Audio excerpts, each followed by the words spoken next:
มา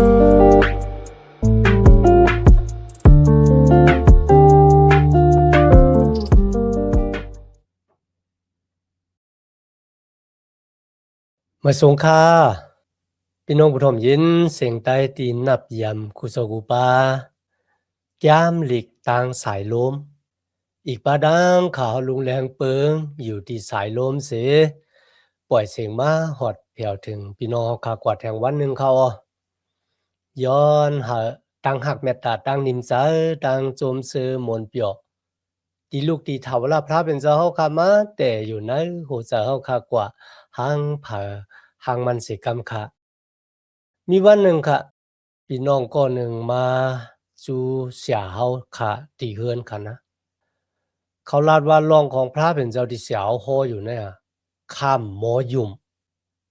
เสียก็แปลกปึงเสือแก้คันนะว่ามันเป็นก็ปือสังดีหมอยุ่มรองของพระเป็นเจ้าไรมันมีหลายรองค่ะนะว่าลองได้หันพระเป็นเจ้าผ่านสร้างเฮ็ดเป็นกัมพาโลก็สักแก้ววันละมนุษย์สัตว์ว่าเครื่องเปิงกามีตีตาต้วยหันและตีตาต้วยหมาเนี่ยข้ามหูว่าพระเป็นเจ้าเนี่ยผ่านสร้างเฮ็ดเป็นมาจังหนังรองของลุงโนอาเฮ็ดคือสร้างพอเดี๋ยวก็โตสัตว์ลิกสารหนึ่งเมียวหนึ่งจุ่มขึ้นกว่าเนื้อคือสร้างพอข้าวดังเป็นปากวันเนี่ยมันเป็นอะไรจังหนังคือคำหมอป่องซะว่าได้เป็นรองของโยนาเข้ากว่าอยู่เลยขำตั้งอันปลาอื่นกินกว่าอยู่แล้วต้อง3 วัน 3 คืนปลาขึ้นมาคายโยนาออกดีหาดทรายลองดังซะได้ขำป่องซะก็เพราะฉะนั้นเดี๋ยวข้ายุ่มเดี๋ยวข้าตั้มจะลองดังดีขำหู้ตั้งเสียงดังหมดเนี่ยขำหมดตั้มจะพี่น้องข้าเสียก็ถามเขาว่าจองสุยามขี่เฮือหมินฮะเขาลาดว่ายามขี่วางบอกลูกเมืองนั่นกว่าเมืองเนี่ยจะขิงข้าวยาม3 นาที20 นาทีก็มีไหนคะนะเสียขึ้นถามเขาว่าที่สุขี่เฮือหมินที่สุตั้มจันเนอเฮือหมินลำนั้นว่ามันแต่ป้าสูเนี่ยกว่าถึงเยื่องหมายสูหูลองเฮือหมินเสียงหมดว่าเครื่องจักรเฮือหมินมันเหตุการณ์จึงหนังหือเจ้าก็เฮ็ดจึงหืออะไรมันขึ้นกว่ามันเลี้ยวกว่าตั้งซ้ายเลี้ยวกว่าตั้งขวาจังหนังหือมันโลงจังหนังหือสูปองแจ้งแรงจะลองของฮือหมินหมดเนี่ยปองซาเนี่ยปองจะเป็นสังสูซ้ำตั้มจะเนมันว่ามันเตหมอป้าสูลูกตีในกว่าที่นั่นไรตีในเสียก็ลาดว่าลองของพระเป็นเจ้าในก็เหมือนกันนะปกติเปิ้ลเขาหู้ลองของพระเป็นเจ้าดังเสียงดังโมเดียวจ่องไกยุ่มยำตั้มจะเนมันเจ้าเนี่ยอาศักปดอันนั้นได้มีวันอะไรกันนะเจ้าได้ข่าววันในเขาขัดมาเฮียนหลองของย่อภาคคาน36 37 38ข้อที่1 ถึง 7ครับ2คานปลายค่ะนะคาน36 37แล้วก็38ข้อที่1 ถึงข้อที่7ทีนี้เอลีฮูเลยลาถึงรองของพระเป็นเจ้าว่าพระเป็นเจ้าเนี่ยมันเจ้าเหย่าเมียดหลีงามเอลีฮูยกยองตั้งเหย่าเมียดตั้งหลีงามของพระเป็นเจ้าค่ะนะในข้อที่1 ถึงข้อที่4ครับเอลีฮูย้อนหายอพาถ่อมเย็นขอความที่เขาติลาดกว่าเขาลาดว่ามันเป็นข้อความตั้งหู้เป็นข้อความที่มีสติปัญญาก็บ่เป็นข้อความที่ลูกที่พระเป็นเจ้ามาเนี่ยที่นั่นมันจะว่าเอลีฮูเนี่ยยกยองตู่เจ้าเก่ามันจะก้อยก็เขาลาดลองมันแม่นสิจะลองดังที่คาลาดนั่นน่ะข้ามไหลขี้เป็ดขี้แหลนนะเขาลาดจึงหนังไหนกันนะยอภาคคาน36ข้อที่5 ถึง 32ที่ในเอลีฮูลาดถึงพระเป็นเจ้าเนี่ยเป็นผู้ที่เมตตาเพ่งเป็นผู้ที่มีตั้งสื่อต่อและมันเจ้าสั่งสอนโกนเฮามาดังตังตุกข่าพระเป็นเจ้าตังตุกข่าเพแก่มาเนี่ยสั่งสอนบันโกนเฮาในเขากุยกะที่ในมีไว้ว่าพระเป็นเจ้าเตไหว้อาสาของโกนเมือกโกนเรื่องที่ลาถึงโกนเมือกโกนเรื่องในค่ะนะที่แต่โกนกูก็ติดสืบมาในสายเลือดอาดัมเอวาในเป็นโกนเมือกโกนเรื่องกุยกาติรัดว่าพระเป็นเจ้าเต็มไหว้อาสาของโกนเมือกโกนเรื่องมันป่องว่าคือคาราบนจริงมันป่องว่าโกนเมือกโกนเรื่องตีคาหนองตาตังพิษ เคยคุกจะไรไม่จะวัวแปดเป็นก้นเมือกก้นเรื่องเยาก็มีเจตนาตั้งใจตีเฮ็ดตั้งเมือกตั้งเรื่องสืบกว่าดิกๆโกมเฮพลาตะลาค่ะนะยุ่มว่ามีพระเป็นเจ้าเนี่ยก้นเมือกก้นเรื่องเรื่องหนังไหนครับพระเป็นเจ้าตีแหมเฮารู้แล้วในคณะกุ้ยกะก้นสื่อต่อของพระเป็นเจ้านั่นน่ะพระเป็นเจ้าตีสั่งสอนบันเขาก้นสื่อต่อที่ว่านั่นจะว่าเตจ้าเกิดมาเนี่ยยามเฮ็ดผิดให้ปอกเนี่ยจะค่ะนะเอลิฮูลาดว่าก้นสื่อต่อที่ว่าเนี่ยเป็นก้นที่หมอเฮ็ดผิดเหมือนกันวางปอกอัปเดเจตนาเฮ็ดกำนำก็อัปเดมเจตนาเฮ็ดก็แปลว่าฮู้คือฮู้ตันเห็นอะไรผิดอะไรเปิงกว่ากุ้ยก็มือฮู้ตูเจ้าก็ว่าตูเจ้าก็เป็นก้นที่เฮ็ดผิดยาวเฮ็ดผิดต่อพระเป็นเจ้าเฮ็ดผิดศีลผิดธรรมเนี่ยหนองตาตั้งผิดเดียวก็คุกจะไลไม่จะวัวระเบียดมาย้อนตองป่านย้อนให้พระเป็นเจ้าปลดวางความหลอดปันอันนั้นพระเป็นเจ้าเจ้าตั้งตุกข้านั่นปุณดาได้สั่งสอนปันเขาในเอลีฮูเลยปันดังแก่มดียอผ้าและอีกพาดังไตโก้เขาว่านั่นวางปอกนะพระเป็นเจ้าตั้งตุกข้าเนี่ยปุณดาโกนเฮาติหันบูระเบียดที่อยู่ในตูของตูเจ้าก่อมว่าได้เป็นตั้งอันเจ้ามาหน้าแผ่นสูงทางใหญ่ตูเจ้าเก่าย่อก็รู้หลายเปิ้นซะเลยนะอันนี้มันเป็นบัวระแปดตีเฮาฮู้และพระเป็นเจ้าลองตั้งตุกข้านั่นน่ะปุณดาได้สั่งสอนปันเฮาในคานะเจ้าแต่คันนะมีคนก็เลยหมอฮู้จักพระเป็นเจ้าไล่ตั้งเสียงตั้งหมดมีเนาะกุยกะในวันเหมือนในที่เฮายุ่มยำตำจันนะพระเป็นเจ้าเนี่ยตั้งอันเฮาฮู้จักมันเจ้าในอีดอ่อนออดหนึ่งกุยในเขากำในข้อที่13ถึง15ค่ะอันนั้นเป็นเพอันแต่แลก็ที่มีจะแข็งเหมือนหินค่ะนะจะแข็งตัวเพราะว่าอยู่มันนั่นค่ะนั่นนะอยู่ว่ามีพระเป็นเจ้าหรือเสียนั่นก็ตึกโตพระเป็นเจ้าแท้คนที่มีเจอแข็งจังนั้นนะมันเป็นตั้งอันอาศักลิบอยู่มาจู่มาปองตามอาแปดปุณดาได้กวาดลงนะมองอะไรนะครับพี่น้องค่ะในวันเหมือนนั้นค่ะนะที่โกนเฮาขาห่างไกลกันดังพระเป็นเจ้าที่โกนเฮาฮู้จักพระเป็นเจ้าน่ะมันเป็นกอปือสังขลาในเมื่อเฮาขาอ่านด้วยในแก้มอิสยาห์59ข้อที่2ในรัฐว่าก็ปือวัวระแปดอันมึกเรื่องของสู่ดังหลายเฮ็ดให้สู่ดังพระเป็นเจ้าเนี่ยไหลผาดไหลยานกันวัวระแปดของสู่มันกว่าเฮนาเฮตาพระเป็นเจ้าเมื่อสู่สุดต้องพระเป็นเจ้าจึงไหลยินนะครับก็เพื่อซึ่งหนังนั้นคันในวันเหมือนในคันนะพระเป็นเจ้าเนี่ยคัดจะเกียวจาปุนดาที่ปาโยผ้าเนี่ยออกเสียตั้งวนตีกีตีแก็บของเขาเนี่ยมาอยู่ในตั้งที่มันเมียนจีจะที่กว้างขวางนะครับกุยกายโยผ้าซ้ำสุกซักกวางจะอยู่ลองดังอันก็เปิดสังพระเป็นเจ้าจีอย่างค่ะก็เปิดสังข้าเป็นก้นสีตัวมก็นั่นพระเป็นเจ้ายังปันตามที่ข้าเนี่ย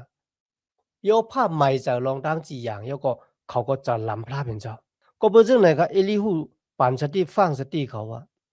ตั้งมากมีหลีเป็นของสูนั่นน่ะมันได้ปาดังจมซื้อมนเปียวมาบันสูเลยอยู่ฮะมุนสเลที่สูยามีเจนั่นน่ะมันได้ปาตั้งจมซื้อมนเปียวมาบันสูเลยอยู่ฮะหรือเสนั้นกาตินเอลิฮูลาดว่าย่อผ้าอย่าไปกินสู้กินลาบพี่น้องค่ะกินสู้กินลาบันมานั่นน่ะมันจับแสงกันดังผู้เสียงตะลานั้นก็คนที่มีอานาค่ะนะปู่หมางคนที่จีอย่างตะลาเนี่ยค่ะเมื่อเขาจีอย่างตะลาเนี่ยเพราะว่าเขากินสู้กินลาบมันบอกว่าก็ที่เฮ็ดผิดนั่นค่ะนะเอาเงินมาหมอนที่จีอย่างตะลาก็ที่ผิดนั่นน่ะเป็นภายถูกเงินเฮ็ดให้ผู้จีอย่างตะลาตาบอดที่นั่นก็เหมือนกันนะคะนะย่อผ้าอย่าไปกินสู้กินลาบกินสู้กินลาบที่นั่นซ้ำเป็นเพแก่หมาที่เขาเลยฮวบเลยทบนั่นน่ะมือเลยฮวบเลยทบเพแก่หมาเนี่ยอย่าไปกว่าต่างอาแปดพระเป็นเจ้าว่าพระเป็นเจ้าหมดจางพระเป็นเจ้าซื้อต่อเหมือนค่าซื้อต่อหรือสิพระเป็นเจ้าเนี่ยที่มีคนก็เลยอย่างเมียดหรือสิพระเป็นเจ้าซื้อต่อหรือพระเป็นเจ้าเนี่ยจอมหลังเดียวเขาเลยอ่านมามีไหนคะนะที่นี่เอลิฮูฟังสติปันสติเขาในข้อที่22ถึง26ค่ะนะ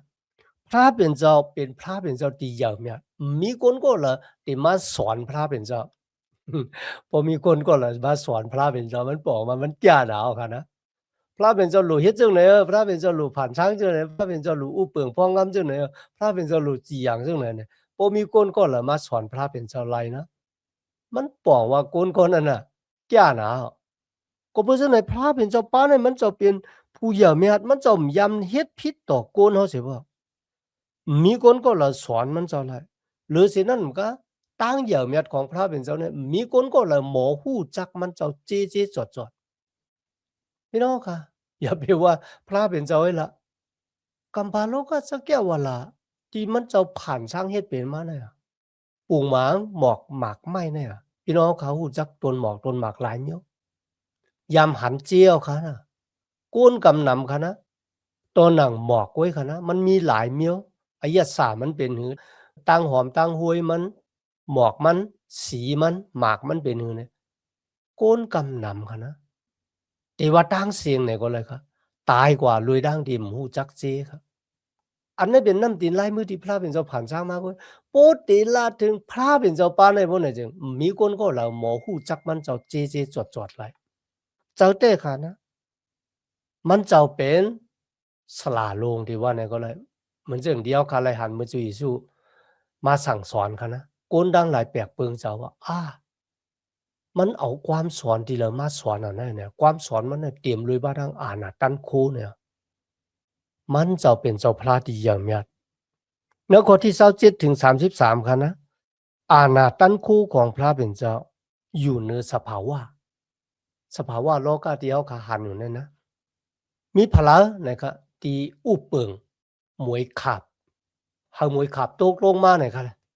มีพละเฮามีหมอกกุมปิวอยู่ในกลางหาวนะครับแล้วก็มีน้ำผลอยู่นั่นๆค่ะนะมีพละเนี่ยที่ทิ้งหลงทางเส้นเนี่ยมีพละเฮาผ้าผ่านะครับมีพละที่อุปเปิง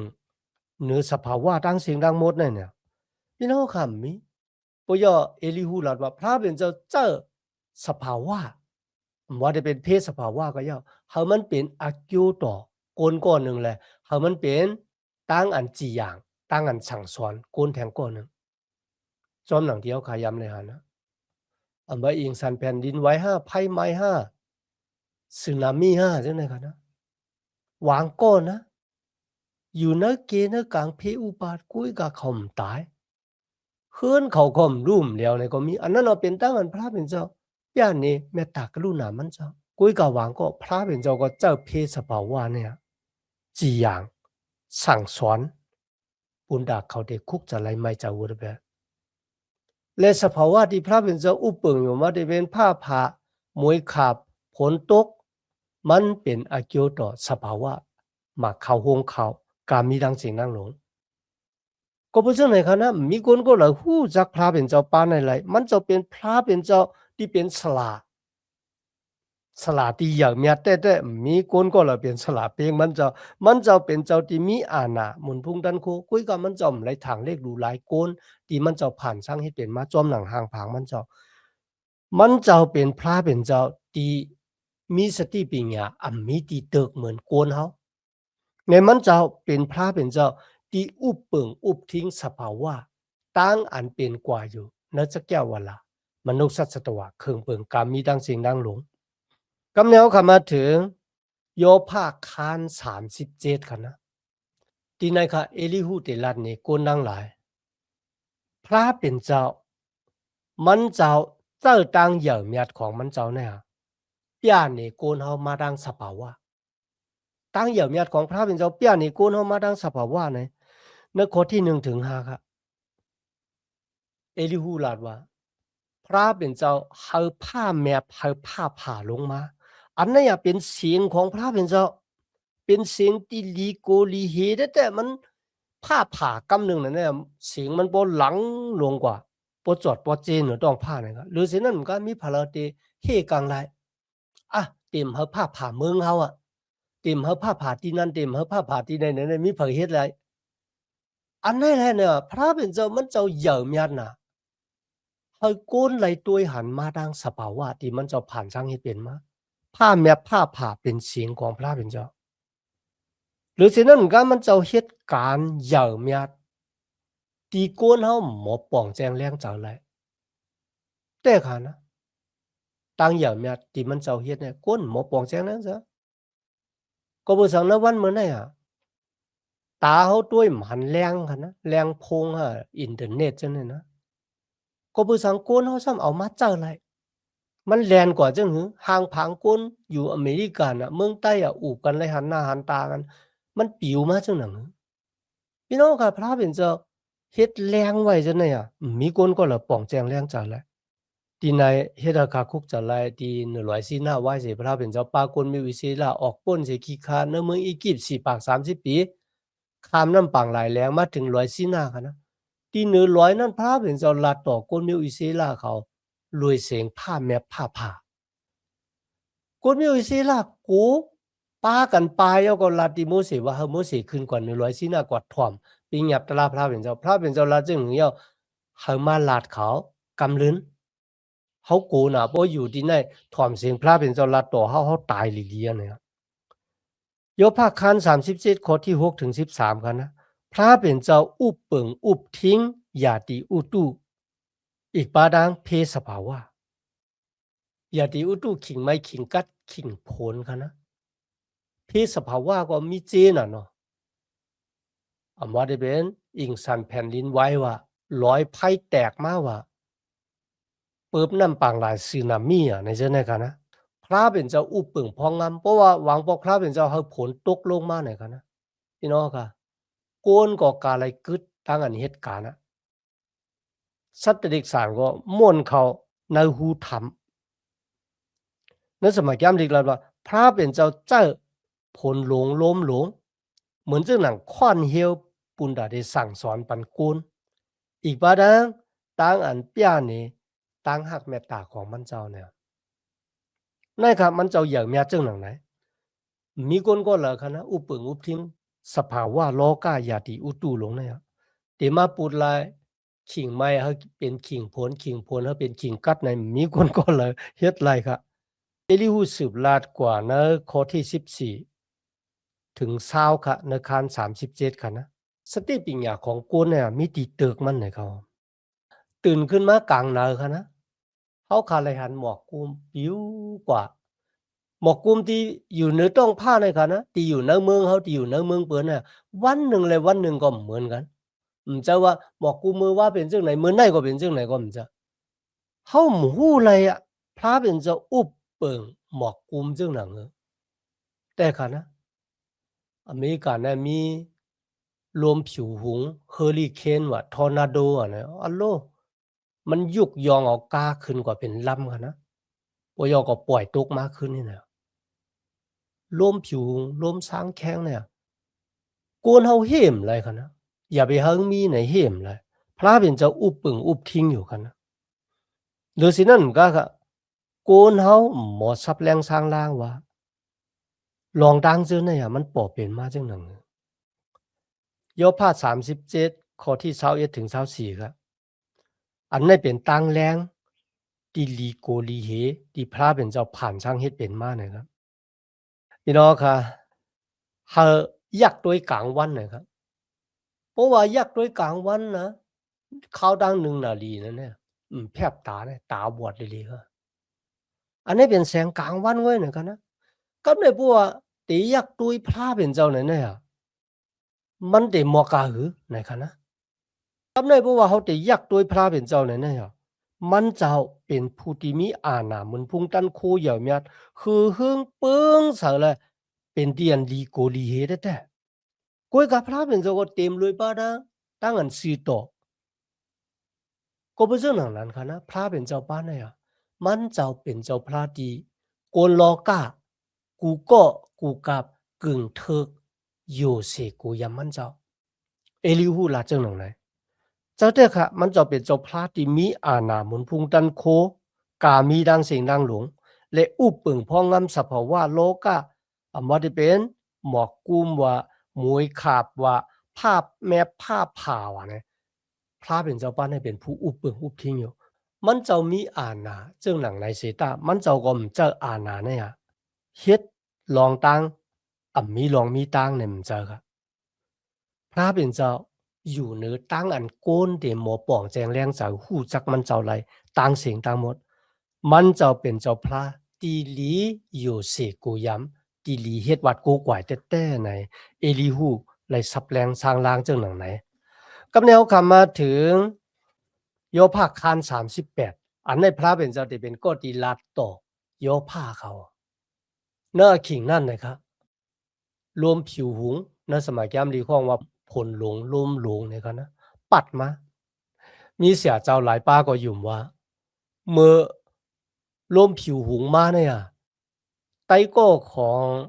โยผ้าทั้งสี่ก็เนี่ยป้ากันปลายกว่ามดนะครับหรือโยผ้าก็เดี๋ยวมันเป็นลมผิวหุงที่ปั่นลมปั่นค่ะนะเหมือนจึงลมวาหมูเนี่ยก็เลยมันแห้งลมวาหมูเมืองเขาบ่กล้าก็กุ้ยก็ในเมืองอเมริกันครับมีชื่อว่าลมผิวหุงทอร์นาโดเฮอริเคนเนี่ยค่ะนะอันนี้ได้แห้งแท้ๆพัดเอาเคลื่อนเนี่ยยกย่อยกว่าตั้งหลังก้าเนี่ยก็ปิวขึ้นกว่านึกต้องผ้าให้ไหนกันนะที่ไหนเหลือย่อผ้าก็เหลียวนะครับที่ไหนค่ะพระเป็นเจ้าลัดต่อย่อผ้าเขามันใครโทษพระเป็นเจ้าเนี่ยมันใครต่างเปี้ยต่างเฮ็ดมันว่ามันเป็นก้นมดจ่างนะครับลูกที่ไหนค่ะพระเป็นเจ้ามัดทบมันนั่นกันในคาน38ข้อที่1ค่ะนะมือนั่นถามว่าพระอยู่กันเนอผลหลงล้มหลงเสียแลขึ้นลาติโยผ้าเลยว่าจ้ำก็อันยังมีหยานแลเอาความเป่าความหลายเสียแลเจ็ดถามปิญญาเก่าในเป็นผู้เหลอ พระเป็นเจ้าลาติโยผ้าสุขโทษเฮาหนึ่งจ้ะฮะสุขต่างเปียนี่ว่าสูเนี่ยเป็นก้นสื่อต่อมีตังพิษหนึ่งจ้ะฮะเนี่ยพระเป็นเจ้าถามกันนะว่าลองตั้งติสูลาดมาตั้งเสียงตั้งหมดนั่นนะความลาดติสูลาดนั่นนะมันมีตีเติกนะครับเป็นความกวนที่มีตีเติกกันนานกุ้ยนะครับในข้อที่3ครับลูกจุกเหมือนเจ้าอย่างนั้นเป็นก็ใจเสียแลแกลีดความอันเก่าตักถามนั่นตาพระเป็นเจ้าได้ถามเขานะพระเป็นเจ้าถามว่าเจ้าอย่างกันล่ะนะตีไหนคะนะในข้อที่4ครับย่ามืออันเก่าแต่ตังเงาหักหลินเมืองนั่นมันมีกันหรอโลมือพระเป็นเจ้าแต่ตังเงาหักหลินเมืองกำเผาเว้ยเนี่ยมาเกิดเย้าห้าเนี่ยกันนะในข้อที่5ครับผู้เหลาไม้ปันตั้งอันคับอันแตกมันไว้ผู้เหลาเคียงจึกหมายมีเสียแลชามันไว้จงมาหู้แลหมอกลาดไหลฮื้อโลพี่น้องเฮาก็พอเหลาเคียงจึกหมายมีเสียแลชามันไว้ล่ะกำเผาเว้ยนั่นนะครับพระเป็นเจ้าถามมันข้อที่6ค่ะนะเงาหักตีนเสามันแต่ตั้งไว้กันเนืออันเลยแลผู้เหลาเอาหมากหินโหเจ๋งตึกมันต่างเสอไว้ข้อที่7ค่ะเนื้อมืออันลาวแรงหูเมืองตั้งหลายอ่อนกันเฮ็ดความอีกตั้งตะหมันกลางหาวตั้งหลายโจมซื้อและห้องแสนนั่นอาลาพระเป็นเจ้าถามเมื่อเขาผ่านสร้างเฮ็ดกำผาโลกาหวยในเมื่ออยู่ที่แล้วเนี่ยพี่น้องค่ะมีเผาได้ตอบเลยครับอามาที่เป็นอัตตติกบันปิญญาก็ยอครับนะหมอตอบครับพี่น้องค่ะกำผาโลกาปอเป็นมาจังไหนจังไหนเนี่ยเอาหมักหินหวยมาแจกตัวเหวลามกว่ากันนะเพราะว่าพระเป็นเจ้าถามมันเหมือนจังที่ถามโยภาเนี่ยเมื่ออยู่ที่แล้วมือเขาแต่ตังพวกตังกำผาหวยเนี่ยโลมันได้ลาจังหือก็บ่ซึ่งนั้นที่ไหนค่ะมือพระเป็นเจ้าถามโยภามันจังลาสิอีกกันนะพระเป็นเจ้ามันเจ้ามีอาณาดันโคมันเจ้าว่ากูเฮาเฮ็ดตังหลีเหียวก็มาแลกเอาพรหลีมังกลาที่พระเป็นเจ้ามันเจอค่ะนะเฮาได้เอาตั้งอันกำศีลกำจ้างหลีเหียวก็มาแลกตั้งศึกสำจำใจจอมพระเป็นเจ้านั่นแหละก็บ่พระเป็นเจ้าเนี่ยเฮาเฮ็ดมึกเฮ็ดเรื่องก็ย่อเฮาเฮ็ดหลีมอก็ย่อมันนำเป็นอเกียวปุณดาพระเป็นเจ้าเฮ็ดหลีเป็นคนสิโตเป็นคนลักแหล้วมันเฮ็ดให้พระเป็นเจ้าเนี่ยหมุนพุงดันโคอย่างมาเฮ็ดมึกเฮ็ดเรื่องเนี่ยตั้งอย่างเมียดของพระเป็นเจ้าก็บ่ได้ตกซุมมากุยกับพระเป็นเจ้ามักคานความสั่งสอนไว้บ่เฮ็ดหลีที่เป็นอเกียวต่อตัวเก่าและโกนบ่เฮ็ดให้เฮาได้ปันตามเนี่ยมันจะมีอขวางบุญดาได้มักคานพระเป็นเจ้าเป็นผู้ที่ผ่านสร้างตีลักแหลมแซมกะมีคนก็ละเปียงมันเจ้ามีคนก็ละมีสติปัญญาเหมือนมันเจ้า กำพาโลกาเวยเนี่ยเฮามาอยู่เฮามากินเฮาบ่ได้มาเฮ็ดอีสังให้มันดีขึ้นพระเป็นเจ้าอยู่เหนือตั้งอันก้นเฮาติหมอป่องแจงแรงจะฮู้ลองของมันเจ้าตั้งสิ่งทั้งหมดพระเป็นเจ้าเป็นพระเป็นเจ้าตีตึกอสากลิบเลยลาดต่อก้นเฮาอยู่ในวันมื้อนั้นติแต่มันเจ้าลาดต่อเฮามาตั้งสมัยยามที่กูวันเฮาถ่อมก็ปือเฮาอ่านกันนานเว้ยมีดังนั้นตั้งที่จูพระเป็นเจ้าอย่างนะอากิงเฮาคะสุดเสียงกว่าย้อนหาตั้งหักเมตตาตั้งนิมจาตั้งซุมซื้อมุนเปียวติลูกตีเฒ่าลาพระเป็นเจ้าค่ะมา